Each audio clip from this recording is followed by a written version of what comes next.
do I really need life insurance? Hi guys, my name is Erick Ramos. I'm an independent life insurance broker. Today we're going to be talking about something important. Should I get life insurance? Do I really need life insurance? I mean, Erick, come on. I'm young. I'm going to live forever. I don't want to get life insurance because if I do, I'm going to die. I don't make enough money. It's probably too expensive. I can't afford it. I don't believe in life insurance. I'd rather put my money somewhere else. Now, those are some valid statements. So we're going to go through some questions to help us determine if we should get life insurance, if we need life insurance.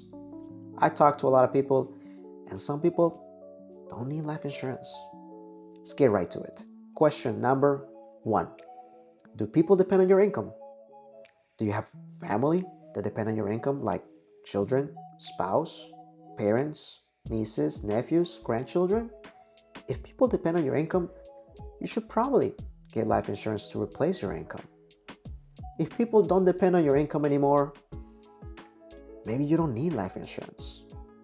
Question number 2. The people that depend on your income, would they be financially okay without you?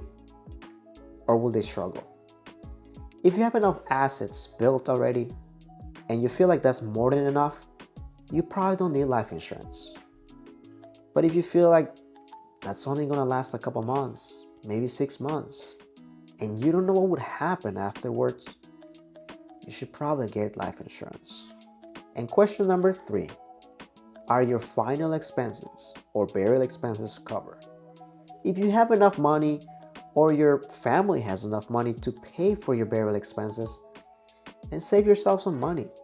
You probably don't need life insurance.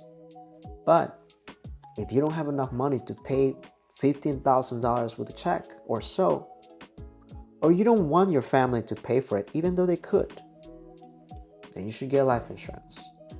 Again, just to recap, 3 simple questions. Do people depend on your income? Will they be financially okay without your income? Are your final expenses or burial expenses covered? Hopefully this video was helpful to you guys. Please subscribe, like, and share. Remember, having some coverage is better than none. See you in the next one.